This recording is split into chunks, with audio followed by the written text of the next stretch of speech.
அதாவது என் own use ஓட்டினேன், இந்த bumper முட்டுச்சு. இந்த பம்பர் முட்டின சேத்துல ஓட்டினேன். சுலபமான வேலைக்கு பூரா டேஷ் டூ பயன்படுத்துகிறேன், 50 ஹெச்பி. பெரிய வேலை ஹார்டு 5 கலப்பை, மல்ச்சரு, இந்த மாதிரி ஹெவி இம்ப்ளிமெண்ட் பூராமே 4 வீல் டிரைவ் 36-30 யூஸ் பண்ணுறேன். இது வந்து பார்த்திங்கன்னா 4-4.5 போகுதுங்க. இது அந்த சேம் தாங்க போகுது. இது ஒன்றும் எக்ஸ்ட்ரா போகுது அப்படின்றதெல்லாம் ஒன்றும் கிடையாதுங்க.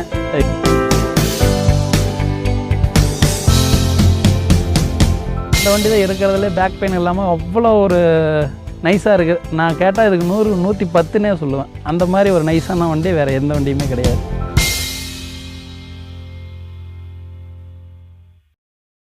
வணக்கம்ண்ணா. வணக்கங்க. உங்கள் பேர், உங்கள் ஊர்ண்ணா? என் பேர் சரவணனுங்க. நான் ராயர்பாளையம், சின்னசேலம் வட்டம், விழுப்புரம் மாவட்டம், இது கள்ளக்குறிச்சி மாவட்டம். 2 நியூவான டிராக்டர் வச்சுருக்கீங்க. ஆமாங்க. ஒன்று 2 வீல் டிரைவ், ஒன்று 4 வீல் டிரைவ். ஆமாங்க. ஓகே, நான் இந்த டிராக்டர் எங்கே எடுத்தீங்க, எப்போ எடுத்தீங்க? நம்ம பிஆர் டிராக்டர்ஸ் கள்ளக்குறிச்சியில் எடுத்தேங்க. இந்த வண்டி ஃபஸ்ட்டு எடுத்தேன் டேஷ் டூவை. இது 36-30. அதை எடுத்து ஒரு 6 மாதம் கழிச்சு இதை எடுத்தேங்க. இப்போ 2 டிராக்டர் வச்சுருக்கீங்கன்னா, இப்போ 2 வீல் டிரைவ் எந்தெந்த வேலைக்கெல்லாம் பயன்படுத்துறீங்க, 4 வீல் டிரைவ் எந்தெந்த வேலைக்கெல்லாம் பயன்படுத்துறீங்க? அதாவது 2 வீல் டிரைவ் வந்து நல்லா ஒரு பார் ஓட்டுறதுக்கு, சுலபமான வேலைக்கு பூரா டேஷ் டூ பயன்படுத்துகிறேன், 50 ஹெச்பி. பெரிய வேலை ஹார்டு 5 கலப்பை, மல்ச்சரு, இந்த மாதிரி ஹெவி இம்ப்ளிமெண்ட் பூராமே 4 வீல் டிரைவ் 36-30 யூஸ் பண்ணுறேன். 36-30 யூஸ் பண்ணும்போது பர்ஃபார்மன்ஸ் நல்லாயிருக்கு. 4 வீல் டிரைவ் மாதிரி நம்ம கேட்கறத விட கஸ்டமருக்கு நல்லா ஹெவியாக நல்லா பண்ணி கொடுக்குறதுக்கு நல்லாயிருக்கு. ஓகே, நீங்கள் எப்படி சொந்த ஓய்வு தான் ஓட்டுறீங்களா, வாடகைக்கு ஓட்டுறீங்களா? நான் ஃபஸ்ட்டு எடுத்தது சொந்தத்துக்குன்னு, அதாவது காடு நமக்கு அதிகம், அதனால் சொந்தத்துக்கு ஒரு வண்டி எடுக்கலான்ட்டு எடுத்தேன். அப்புறம் எடுத்ததுக்கப்புறம் நம்மளது நியூசிலாண்டு எடுத்து ஓட்டினதுக்கப்புறம் எல்லாம் பக்கத்தில் பார்த்துட்டு எனக்கு ஓட்டி கொடுங்க அப்படின்னு கேட்கும் போது நம்ம பார்ட்டி உழவு ஓட்ட கொஞ்சம் திருப்தியாக ஆனதுக்கப்புறம் நமக்கு இன்னும் கொஞ்சம் அட்வான்ஸாக போகணுன்றதுனால 36-30 4 வீல் டிரைவில் எடுத்தேன். இப்போ நீங்கள் ஆனால் எத்தனை வருஷமாக அந்த டிராக்டர் ஃபீல்டில் இருக்கீங்க? நான் 2 வருஷமாக தான் இருக்கேன். 2 வருஷமாக தான் இருக்கீங்க? ஆமாம். ஆல்ரெடி இதுக்கு முன்னாடி டிராக்டர் எதாவது ஓட்டியிருக்கீங்களா? நான் டிராக்டர் ஓட்டினதில்ல, மிச்சம் எல்லா வண்டியுமே ஓட்டிகிட்டு வந்துட்டேன். இப்போ தான் புதுசு, அதாவது எப்படின்னு கேட்டிங்கன்னா, இப்போ நான் காட்டில் இருக்கேன், அதனால் எனக்கு சொந்த தேவைக்காக ஒரு டிராக்டர் எடுத்தேன். அதே வாக்கில் சரி இது அப்படியே பக்கத்தில் எல்லாமே நமக்கு தெரிஞ்ச சொந்தக்காரங்க எல்லாமே ஓட்டும் போது அப்படியே சரி இது பண்ணலாம் அப்படின்றதுனால இது எடுத்து பண்ணுறேன். இப்போ தான் 1.5 வருஷம் ஆகுது. ஃபஸ்ட் டைமே நீங்கள் நியூ ஓனரில் இந்த டிராக்டர் தான் எடுக்குன்னு சொல்லிட்டு முடிவு பண்ணது காரணம் என்ன? எப்படி போய் எடுத்தீங்க, யார் சொல்லி எடுத்தீங்க? இப்போ வந்து பார்த்திங்கன்னா எங்கள் சித்தப்பா வந்து வண்டி வச்சுருக்காங்க. அவங்க தான் எங்கள் சித்தப்பா தான் உழவு ஓட்டி கொடுத்துக்கிட்டு இருந்தாங்க. அப்போ நான் வந்து வெளியில் இருந்தேன். இப்போ நான் காடு விவசாயமாக பார்க்கும்போது சரி வண்டி வேணும்னு சொல்லி கேட்டேன். அப்போ கொண்டு போய் முத எங்கள் சித்தப்பா தான் நல்லத்தமின்னு சொல்லிட்டு கன்னியாகுமரியில் அவர் தான் ஜாயின் பண்ணார். ஜாயின் பண்ணதுக்கப்புறம் அப்போ நியூசிலாண்டு வந்து பெஸ்ட்டாக இருந்தது. அப்போ எடுத்து கொடுத்தாரு, ஒரு வண்டி எடுத்தார். நான் அப்படியே சொந்த காடு ஓட்டினேன். அப்புறம் பக்கமெல்லாம் உழவு ஓட்டும் போது நல்லாயிருக்கும் எடுத்து ஓட்டினா அப்படின்னாங்க. அப்புறம் அந்த வண்டி எடுத்து ஓட்டிகிட்டு இருக்கேன். ஓகேண்ணா. இப்போ உங்களுக்கான எத்தனை ஏக்கர்னா இருக்குது? எனக்கு நிலம் வந்து 8 ஏக்கர் இருக்குது. 8 ஏக்கர் இருக்குது. ஓகேண்ணா. இது இல்லாமல் தவிர்த்துட்டு வாடகைக்கும் ஓட்டுறீங்க? ஆமாம், வாடகைக்கு ஓட்டிகிட்டு இருக்கேன். அதனால் அப்புறம் ஒரு வண்டி சொந்த காட்டுக்கு வச்சுட்டு 2 வண்டி வச்சுட்டு என்ன பண்ண போகிறேன்றதுனால இப்போ வாடகை ஓட்டுறதுனால தான் இந்த 36-30 எடுத்தேன். இதை எடுத்து 1 வருஷம் ஆகுதுங்க. நியூ ஓலன் 3600 டூன் இருக்குன்னா இந்த டிராக்டர் பார்த்தீங்கன்னா இப்போ ரொட்டவேட்டருக்கு எவ்வளோ மைலேஜ் தருது? இது வந்து பார்த்திங்கன்னா 4-4.5 போகுதுங்க. இது அந்த சேம் தாங்க போகுது. இது ஒன்றும் எக்ஸ்ட்ரா போகுது அப்படின்றதெல்லாம் ஒன்றும் கிடையாதுங்க. இதுவும் வந்து நார்மலாக இந்த வண்டி ஒன்றா இதோ. ஆனால் உழவில் வந்து கஸ்டமர் வந்து பார்த்திங்கன்னா இங்கே எல்லாமே வண்டி வச்சுருக்காங்க. நம்ம லோக்கலில் வண்டி வச்சுருக்க காடு பூராமே நான் தான் ஓட்டி கொடுத்துட்ருக்கேன். ஏன்னா இது வந்து ஹெவியாக இருக்கிறதுனால இப்போ வந்து பார்த்திங்கன்னா கட்டி காடு ஓரளவுக்கு சைஸான கட்டி பூராமே இந்த வண்டியில் தான் ஓட்டி கொடுக்குறேன். அதனால் நம்மள எல்லாம் சோளக்காடு பூராமே மல்ச்சர் ஓட்டி ரொட்டேட்டரில் ஓட்டி கொடுக்குறேன். அதனால் நம்மளுக்கு கொஞ்சம் ஓரளவுக்கு இந்த நியூசிலாண்டில் பரவாயில்ல அப்படின்ற ஒரு பேர் வாங்கிட்டு இருக்குதுன்னு வச்சுக்கோங்க. ஆனால் இப்போ உங்கள் ஏரியாவில் மண் வந்து எதை மாதிரி மண்ணுனா இருக்கும் உங்கள் ஏரியாவில்? எங்களதில் வந்து நைஸாகவும் இருக்கும், நல்ல ஹார்டாகவும் இருக்கும். அதனால தான் நாங்கள் 4 வீல் டிரைவ் அடுத்த வண்டி வந்து வாடகைக்கு ஓட்டும் போது நமக்கு திருப்தியாக பார்ட்டிக்கு பண்ணி கொடுக்குன்றதுனால நான் 4 வீல் டிரைவ் சூஸ் பண்ணேன்னு வச்சுங்களேன். ஓகேண்ணா. அப்போ சாஃப்டாக இருக்கிறதுக்கு 2 வீல் டிரைவ். ஆமாம், ஹார்டாக இருந்தால் 2 வீல் டிரைவ் ஓகே. ஹார்டு இப்போ நம்மளுக்கு பூராமே களிமண் ஏரியா மாதிரி தாங்க. ஓரளவுக்கு நல்லா காஞ்சி போயிட்டால் கட்டியே இவ்வளோ பெரிய கட்டி கூட வரும். சாஃப்டாக இருந்தால் அப்படி பொலன்னு இருக்கும். அதுக்கு வந்து டேஷ் டூ வந்து ரொட்டேட்டர் ஓட்டிக்குவோம், பார் ஓட்டிக்குவோம், 2வது உழவு ஃபினிஷிங் உழவு எல்லாம் இதில் ஓட்டிக்குவோம். ஹார்டான உழவு பூரா இந்த வண்டியில் யூஸ் பண்ணிக்குவோம். மல்ச்சர் இதில் ஓட்டிக்குவோம், ராக்கெட் கலப்பை அந்த மாதிரி இருக்கிறதெல்லாம் இதில் ஓட்டிக்குவோம். ஓகேண்ணா. இப்போ மல்ச்சர்னு யூஸ் பண்ணும்போது என்னென்ன வேலைக்கெல்லாம் பயன்படுத்துகிறீங்க? சோளத்தட்டு, கரும்பு, தென்னை மட்டை, உரிச்சிக்காய் மட்டை எல்லாமே விவசாய கழிவு பூரா அத்தனையும் அடிக்கிறோம். ஓகேண்ணா. இப்போ அவளுக்கு ஆனால் இப்போ அந்த வேலைக்கு எவ்வளோ ஆர்பிஎம் வச்சு ஓட்டுறீங்க? அந்த வேலைக்கு ஒவ்வொரு வேலைக்கு தகுந்த மாதிரி குச்சிலாம் ஒரு ரகம், ஒரு ஆர்பிஎம்மு, சோளத்து காட்டுக்கு ஒரு ஆர்பிஎம்மு, அது கொஞ்சம் என்ன பண்ண ஒரு ஆர்பிஎம் 18 ஆர்பிஎம் வைக்கிறோம், 16 வைக்கிறோம். அந்த மாதிரி அனுசரித்து அப்படி எந்த வேலைக்கு தகுந்த மாதிரி எப்படி தேவையோ அந்த மாதிரி மாற்றிக்கிறோன்னு வச்சுங்களேன். அதிகபட்சமாக ரோட் ரன்னிங்கில் 4 வீல் டிரைவ் எவ்வளோ ஸ்பீடாக போகுது?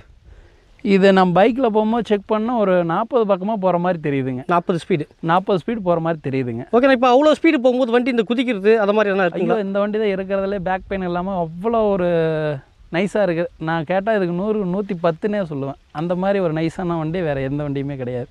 ஓகேண்ணா. நான் எல்என்டி ஓட்டிருக்கேன், மகேந்திரா ஓட்டிருக்கேன். எல்லா வண்டிக்கு அப்புறம் இது எனக்கு இந்த 4 வீல் டிரைவில் இந்த வண்டி அருமையாக இருக்குது. ஓகேண்ணா. இப்போ நீங்கள் டிராக்டர் எடுத்துகிட்டு வந்ததுக்கப்புறம் உங்களை பார்த்துட்டு வேறு யாரும் டிராக்டர் எடுத்துருக்காங்களா? நிறைய பேர் வந்து இங்கேயே வந்து காட்டிலே வந்து ரிசீட் பண்ணிவிட்டு சார் சொல்லியிருக்காங்க, தமிழ் சார் சொல்லியிருக்காங்க, வந்து காட்டிலே வந்து பார்த்துட்டு ஓட்டி பார்த்துட்டு 2-3 பேர் எடுத்திருக்காங்க. ஒன்றும் பிரச்சனை இல்லை. இப்போ 2 வீல் டிரைவ் எத்தனை மணி நேரம் ஓட்டிருக்கீங்க? 4 வீல் டிரைவ் எத்தனை மணி நேரம் ஓட்டிருக்கீங்க? அதாவது 1.5 வருஷம் இப்போ வந்து ஆயிருக்குன்னா இந்த வண்டி தான் ஃபஸ்ட்டு எடுத்தேங்க, -2. இந்த வண்டி எடுத்து இந்த வண்டி பார்த்திங்கன்னா ஒரு 480-500 இன்னும் ஓடலைங்க. இந்த வண்டி அதுக்கப்புறம் 6 மாதம் கழித்து இதை எடுத்து இப்போ 1 வருஷம் தாங்க ஆகுது. இது 1.5 வருஷம் ஆகுது, இது 1 வருஷத்துக்குள்ளதாகுது. இந்த வண்டி பார்த்திங்கன்னா 850 மணி நேரம் ஓட்டிருக்கேங்க. இந்த வண்டி எடுத்ததுக்கப்புறம் இந்த வண்டியினுடைய ஓட்டத்தை இந்த வண்டியை ஓட ஆரம்பிச்சிருச்சு. ஓகே ஓகேண்ணா. ஏன்னா இதனுடைய வேலை பர்ஃபார்மன்ஸ் நல்லா இருக்கிறதுனால இந்த வண்டி, ஏன்னா இப்போ கஸ்டமருக்கு எந்த வண்டின்னு தெரியாது, ஏன் இந்த பெரிய டயர் போட்ட வண்டி வரலன்னு தான் கேட்குறாங்க. கண்டிப்பாக சர்வீஸ்ன்றது பண்ணியிருப்பீங்க. கண்டிப்பாக. ஓகேண்ணா. இப்போ சர்வீஸ்ன்றது வீட்டிலே வந்து பண்ணுறாங்களா, ஷோரூம் எட்டு வந்து பண்ண சொல்கிறாங்களா? ஃபோன் பண்ணால் எனக்கு 1/4 மணி நேரத்தில் ஆள் அனுப்பிச்சி விட்ருவாங்க. எந்த வேலையாக இருந்தாலும் சரி. அன்றைக்கி இப்போ ஒரு வாரத்துக்கு முன்னாடி பின்னு கட்டாகி போச்சு. ஃபோன் பண்ணால் வீட்டுக்கே ஆள் அனுப்பிச்சி விட்டாங்க. ஒரு 1/2 மணி நேரத்தில் வந்தாங்க, ஃபாட்லேயே மாற்றி விட்டு போயிட்டாங்க. எனக்கு அதை பற்றி பிரச்சனை இல்லை. நியூசிலாண்டை பொறுத்தவரை சர்வீஸோ ஃபேர் பாக்ஸோ எந்த இதுவுமே பிரச்சனை இல்லை. ஓனரும் எனக்கு வந்து அந்த அளவுக்கு எல்லா சப்போர்ட்டுமே பண்ணி கொடுக்குறாங்க. ஒன்றும் பிரச்சனை இல்லை. ஷோரூமில் சொன்ன மாதிரி டிராக்டர் இருக்குங்களாண்ணா? இப்போ மைலேஜ்னால் இவ்வளோ தான் போகும், இப்படி தான் அந்த வேலைக்கெல்லாம் இப்படி தான் இருக்குன்னு சொல்லி அதாவது ஃபஸ்ட்டு போனால் நீங்கள் வண்டி வாங்குறீங்களா இல்லையா, உங்களை உட்கார வச்சு முதல்ல ஒரு எல்லா டீட்டெயிலையும் சொல்லுவாங்க.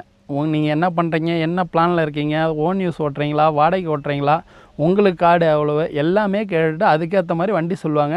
அதுக்கு மேலே வேணால் எனக்கு இதுதான் வேணும்னு அடம் பிடிச்சி அந்த வண்டி வேணால் எடுத்துக்கலாம் ஒழிஞ்சு, இல்லைன்னா சொல்லுவாங்க உங்களுக்கு எந்த ரகம் எந்த மாதிரி வண்டி வேணுமோ அந்த மாதிரி எடுத்துக்கலாம். அதே மாதிரி நியூசிலாண்டில் எல்லா வண்டியுமே கள்ளக்குறிச்சியில் இருக்குது. ஓகேண்ணா. இப்போ பார்த்தீங்கன்னா உங்ககிட்ட கிட்டத்தட்ட ஒரு 8 ஏக்கர் இருக்குன்னு சொன்னீங்கன்னா? ஆமாங்க. இப்போ 1.5 வருஷத்துக்கு முன்னாடி பார்த்தீங்கன்னா நீங்கள் வாடகைக்கு தான் விட்டுருப்பீங்க. ஆமாங்க. அப்படி ஓட்டுனீங்க. இப்போ திடீர்னு நீங்கள் புதுசாக இந்த நியூ ஹாலண்ட் இந்த டிராக்டர் வாங்கி ஓட்டும்போது ஆமாம் பயிர் எதனா வித்தியாசங்கள் மாறுதுங்களா? அதாவது அப்படி தெரியலைங்க. ஏன்னு கேட்டிங்கன்னா ஒரு வருஷம் மழை பெய்யுது, ஒரு வருஷம் மழை கம்மியாக இருக்குது, அதனால் தெரில. ஆனால் எல்லோரும் பக்கத்தில் சொல்கிறதே எல்லா வருஷத்தோடு இந்த வருஷம் அவ்வளவு நல்லா இருக்குன்னு சொல்லி இந்த வண்டி எடுத்து ஓட்டினப்போ சொன்னாங்க. அதிலிருந்து அப்படியே வாடகைக்கு ஓட்ட ஆரம்பித்தது தான் அப்படியே ஓடிட்டு இருக்குதுன்னு வச்சிங்களேன். அந்த மாதிரி ஒரு வருஷத்தில் இப்போ எத்தனை ஏக்கர்னா ஓட்டுறீங்க உங்கள் ஏரியா சைடில் நீங்கள்? அதாவது ஏக்கர் கணக்கோட நாங்கள் மல்ச்சர் போட்டிருக்கோம். மல்ச்சர் வெளியிலலாம் போய் ஓட்டுறோம். இங்கேருந்து கிட்டத்தட்ட இப்போ இந்த வருஷத்தில் அதாவது பார்த்திங்கன்னா பெரம்பலூரில் போய் ஒரு 15 ஏக்கர் ஓட்டு வந்தோம். அதனால் இத்தனை ஏக்கர்னு சொல்ல முடியாது. ஒரு ஹவர்ஸ் வந்து அவரே அப்படியே சொல்லிக்கலாம்னு வச்சிங்களேன். வண்டியோட சவுண்டுன்னு பார்க்கும்போது எப்படி இருக்குது? இன்ஜின் சவுண்டு இறச்சலாக இருக்குங்களா, எப்படி இருக்குது? நைஸாக இருக்குங்க. இப்போ வந்து பார்த்திங்கன்னா இந்த 55 HP ஓடுறதே தெரியாதுங்க. அந்த அளவுக்கு சவுண்டு வந்து கம்மியாக நல்லா நைஸாக இருக்குங்க. அதிகபட்சமாக சேர்ந்து பார்க்கும்போது எவ்வளோ சேர்த்துல ஓட்டிருக்கீங்க? அதாவது என் ஓன் யூஸ் ஓட்டினேன், இந்த பம்பர் முட்டுச்சு. இந்த பம்பர் முட்டின சேத்துல ஓட்டினேன், ஒன்றும் பிரச்சனை இல்லை. சீலோ எந்த பிரச்சனையுமே இல்லை. 30 மணி நேரம் ஓட்டினேன் சொந்த காடு. 30 மணி நேரம் ஓட்டுறவள்ள எந்த பிரச்சனையும் இல்லை. ஓகேண்ணா. மூலமுழுக்கு திரும்புறதுக்குலாம் எப்படி இது உடனே திரும்புதுங்களா, இல்லை ரிவர்ஸ் வந்து தான் போகிற மாதிரி இருக்குங்களா? அதெல்லாம் ஒன்றும் பிரச்சனை இல்லைங்க. ஒரு குறிப்பிட்ட அளவுக்கு நீங்கள் எவ்வளோ தூரத்தில் திருப்பலாம்னு நினைக்கிறீங்களோ வண்டி ஈஸியாக கட் ஆகிறது, ஒன்றும் பிரச்சனை இல்லைங்க. திரும்பவும் ஒரு டிராக்டர் எடுத்தால் என்ன டிராக்டர் எடுப்பீங்க? நான் 60 HP எப்போ லான்ச் ஆகும்னு கேட்டிருக்கேங்க. நியூ ஹாலண்டில் எனக்கு 60 HP ஒன்று எடுக்கணும்னு ஒரு பிரியம் இருக்குது. அது லான்ச் ஆனால் பார்க்கலான்ட்டு ஒரு ஐடியாவில் இருக்கேங்க. ஓகேண்ணா. வந்தால் எடுப்பீங்க? வந்தால் ஒன்று எடுக்கலான்ற ஒரு பிளானில் தான் இருக்குது. ஓகேண்ணா.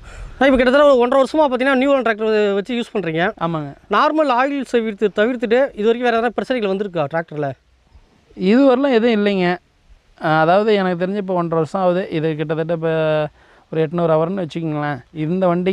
இந்த வண்டிக்கும் எந்த ஒரு வேறு ஒரு மைனராக ஒரு பிரச்சனை அது ஆயிடுச்சு இதாகிடுச்சின்னு இதுவரையில் எதுவும் சொல்லிங்க. எனக்கு என்னென்னு கேட்டிங்கன்னா ஆயில் சர்வீஸ் வந்து பண்ணி கொடுத்தாங்க. ஒரே ஒரு டைம் மட்டும் கலப்பை பின்னு உடஞ்சி போச்சு. இப்போ பக்கமாக சொன்னால அந்த பின்னு மட்டும் வந்து மாற்றி கொடுத்தாங்க. சப்போஸ் இந்த வீடியோ பார்க்குறவங்க யாராவது இந்த டிராக்டர் எடுக்கணும்னா எடுக்கிறவங்க விவசாயிக்கு நீங்கள் என்ன சொல்ல நினைக்கிறீங்க? எந்த தப்பு வராதுன்னு சொல்லுவேன். விவசாய நானும் அதே தான் சொல்லுவேன். இந்த வண்டி எடுத்தால் எந்த தப்பும் வராதுன்னு சொல்லுவேன். சரிண்ணா. ஓகே, நன்றிண்ணா. எங்ககிட்ட இவ்வளோ நேரம் தகவல் போயிருந்தது ரொம்ப நன்றிண்ணா. நன்றிங்க.